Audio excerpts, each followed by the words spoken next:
Good morning, Ivory. This is Ryan Hartwig. So great to have you here on my channel, and we can just have like an informal discussion about, being a whistleblower and coming out public. And so, just give us like a quick, recap of what happened. I know it's probably been a long week, couple weeks here, right? Yeah, it's been since the Monday before last. So, gosh, yeah, it's all blurred by. But Monday before last, I went live on air for a regular news report on the 5 o'clock news, and I simply announced that I would be releasing some recordings of what goes on behind the scenes at Fox because they apply to the viewers, and that I have been muzzled from allowing the viewers to hear certain things about what's going on in their world. Yeah, that's pretty incredible. And like for those that don't know, I mean, in Houston, you're on TV quite a lot. I would imagine you're almost a household name, right? I mean, for someone of your stature to come forward is pretty remarkable.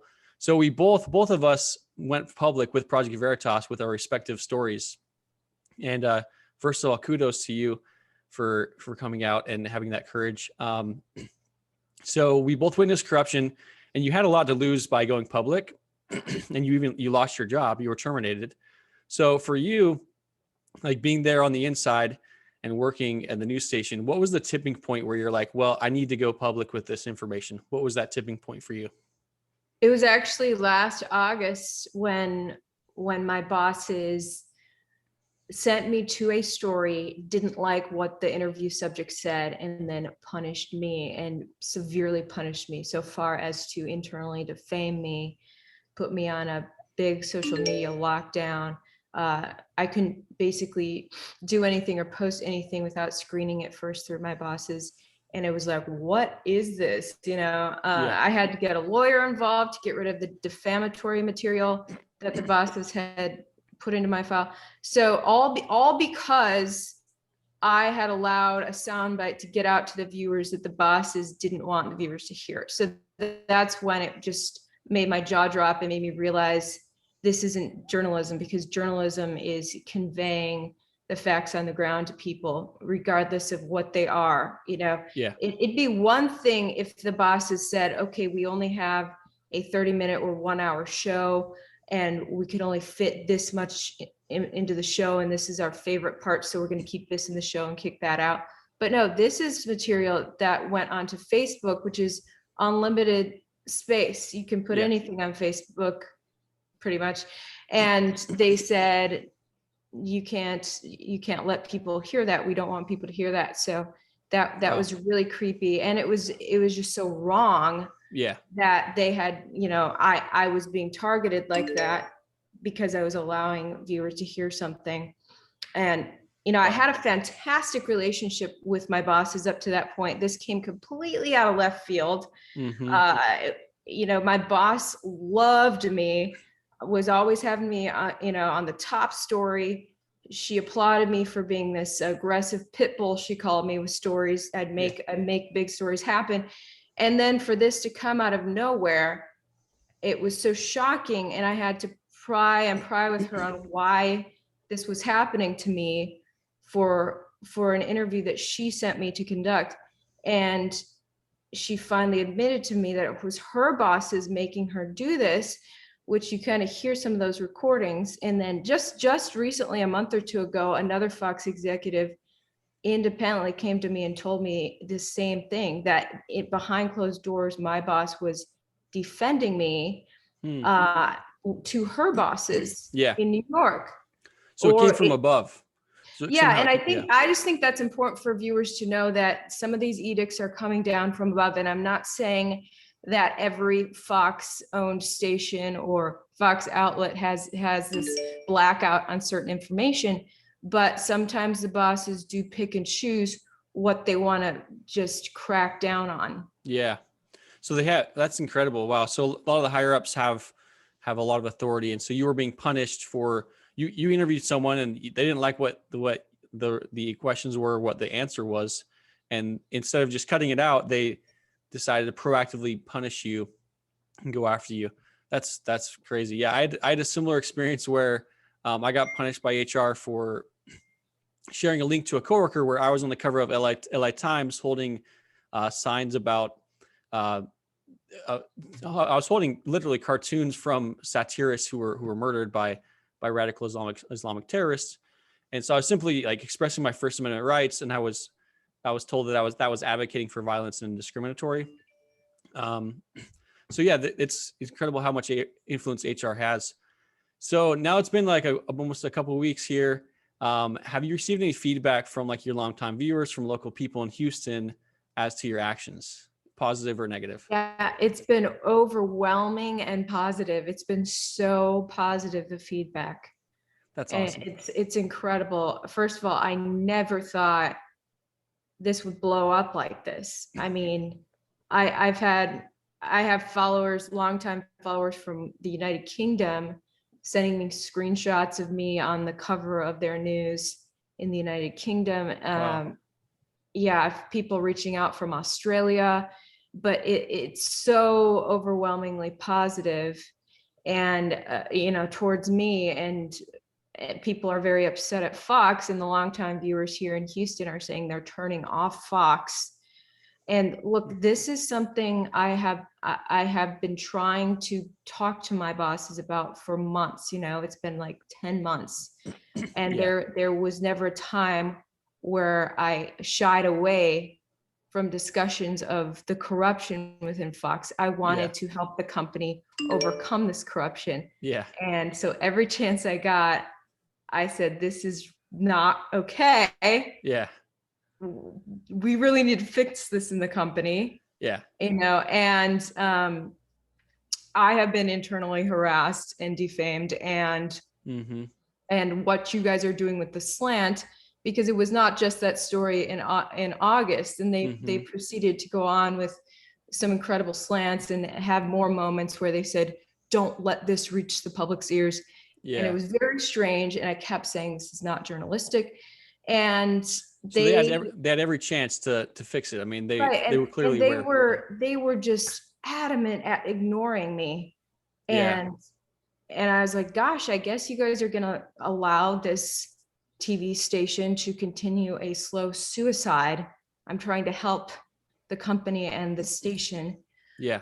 So when I came out with this stuff, my bosses should not be surprised at all. I have done this in writing and over Zoom calls countless times, conveying to them that this is not okay. The viewers would be incredibly upset if they knew about this, let alone how you've treated an innocent reporter.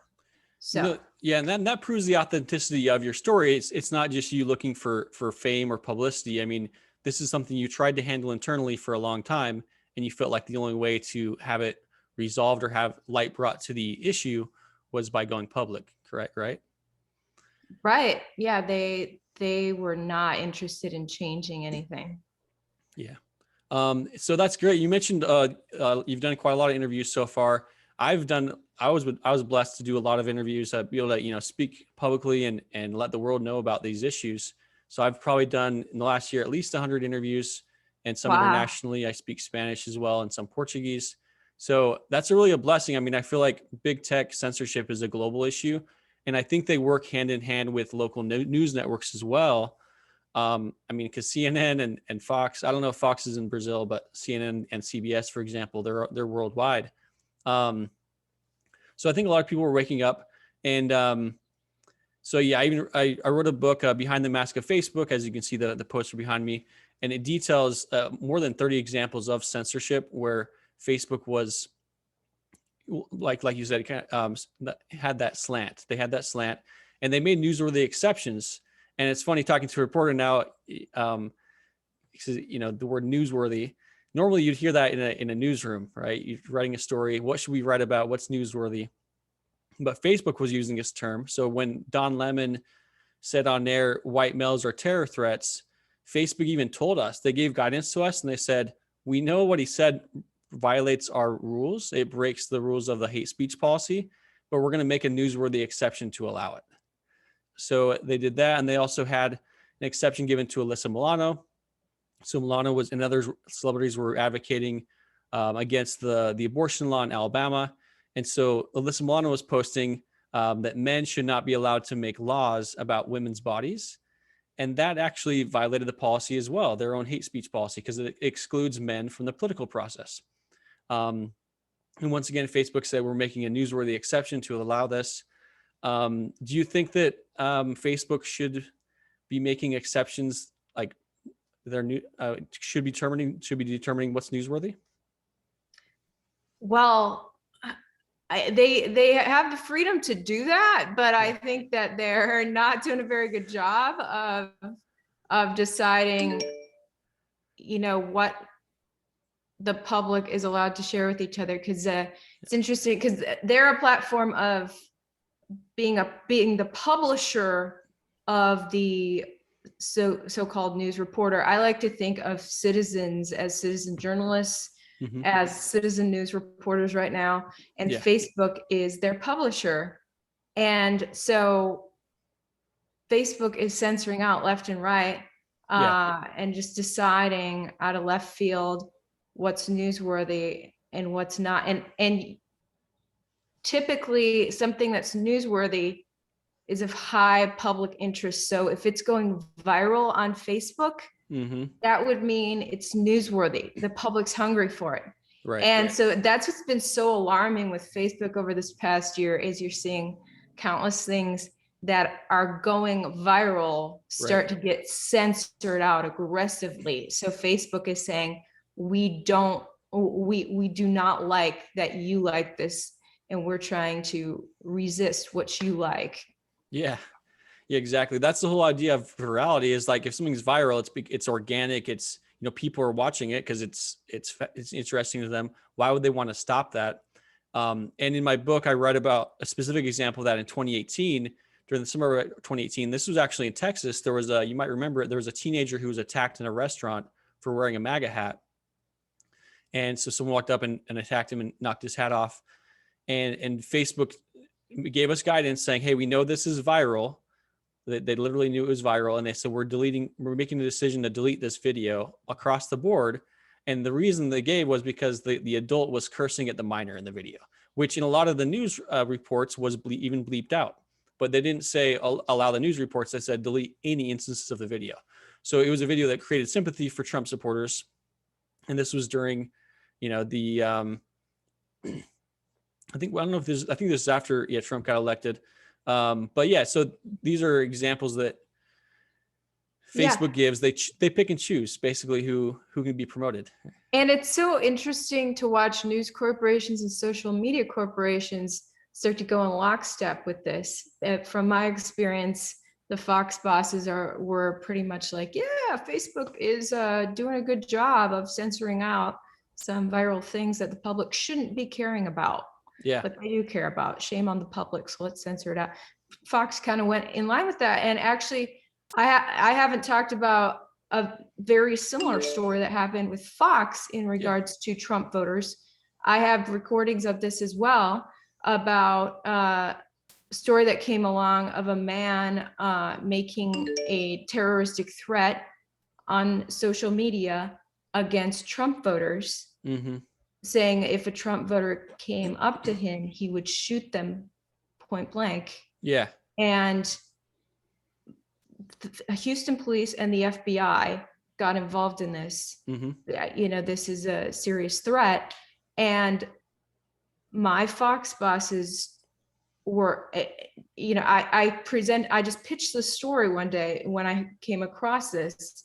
Yeah. Like, wow. So if a Houstonian is walking around with a red hat, they could get shot. Maybe we should let the public know that there are people very upset right now, and maybe it's not safe to wear a red hat right now. Yeah. Well, my boss came down hard and said, we are not letting the public know that. We're not putting that on TV or on social media. You are not allowed to say a thing about that. Yeah. So here this guy is out there being investigated actively by Houston police and the FBI. And Fox does not want to let the public know this guy is out there on the streets. It didn't make sense. That doesn't make sense. Because there is a lot of vitriol and hate in politics in general, and I saw that there at Facebook as well. Like Facebook would kind of segregate people in groups depending on your ideology. So basically, you're saying someone was making a terrorist threat against Trump supporters, who's being investigated by local police, FBI. I mean, those are the kinds of stories you go after. I mean, you got a tip, about this investigation. Seems like a big deal. I mean, I know we had that shooter that shot Steve Scalise and a few other Republicans. Imagine if there's a total news blackout on that story, which I'm sure the left tried to hide that story as well, because it just shows how much hate and vitriol people are speaking out about Trump. I know before the election there are rap artists or people who were talking about shooting Trump, advocating for violence against Trump, and that trickles down to his supporters. So people really need to be careful about what they say online. Facebook does have a policy that prevents that kind of language, but it doesn't always get escalated to law enforcement. So if I say, I shouldn't really be able to say I want to go shoot all Trump supporters. But if I'm vague enough, it can be allowed sometimes. Or if you're on Facebook's hate figure list, then that can be allowed. So like Gavin McInnes is on Facebook's hate figure list, and a few other people. I know Tommy Robinson in the UK is on that list. So if you can say I want to kill Tommy Robinson or I want to kill Gavin McInnes, and Facebook allows it because they're considered basically on the same level as terrorists. It's in the same policy as terrorists, where we allow attacks against those kinds of people. If I'm more specific, and I say I'm gonna kill Gavin McInnes tomorrow at 11 a.m., then we can delete it. But so that makes sense as to what happened in this case, because when I talked to Houston police about this guy, so he made the thread on Instagram, which is a part of Facebook, right. And Houston police said, "Oh, we are reaching out to Instagram and making sure they get rid of this guy's post and get rid of him, I guess, because he's making these crazy threats." Yeah. And Instagram got back to Houston police and said, "This guy does not violate our policies." What? Kind of thing. Oh my gosh. Yeah. That's incredible. Yeah. So, and then part of my job too was to review, it was Facebook and Instagram posts. So I was taking down groups, pages, comments, direct messages. That's incredible. So that must be why, like if it must have not been specific enough in the under the violence and incitement policy. Yeah. That's or incredible. Maybe, to them, Trump is perhaps a hate figure. Possibly. So his supporters would be hate figures. So if this guy wants to shoot them, according to Instagram, it's okay. I don't know. It was shocking. Wow. Yeah, that's the story in and of itself. Like if your boss is, you brought that story to your bosses, okay, yeah, there's a story about this guy trying to kill Trump supporters. But if Instagram had deleted it, okay, that makes sense. But that's the story right there. The fact that Instagram did not delete it. That's right. They want to continue giving this dangerous guy a platform. He swore on his dead friends and dead relatives that he would kill a Trump supporter who came up to him. And so my boss said, have you heard anyone doing this towards Biden voters? And I said, no, but if we did, we should get that out to the public too. Yeah. But right now we do have one going after Trump supporters. So let's get that out there to protect the public. It was the weirdest thing. I don't understand because my boss said, specifically do not say a word about that in public at all. Don't say it on TV. Do not say it on social media. And she assigned me that day to cover a couple of high school boys who had worn Confederate flag material, a hat and a shirt to school. And my boss said, that is a threat. That is a threat we're taking very seriously, doing a whole news package on it, on this hat and this shirt these boys wore. Yeah. But this man actively, verbally saying on Instagram he's ready to shoot any Trump voter is not something that anyone should know about. Not only are we not putting it on our news, but we must not tell anyone about it. Jeez. That was weird. A lot of weird stuff happened over the past year. Yeah.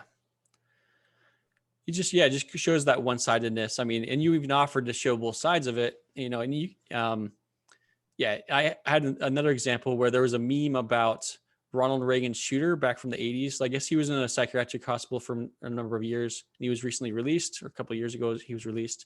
And so there's a meme about him implying that he should get out of the hospital and shoot Trump. And Facebook gave us the guidance that it wasn't, the meme wasn't like specific enough. But that's the whole point of memes, is it's a lot of implied meaning.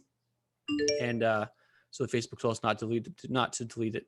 And then we allowed, like they had that image of Trump's throat being slit, which is very gory. That was on some artwork in Portland, Oregon, outside of an art gallery.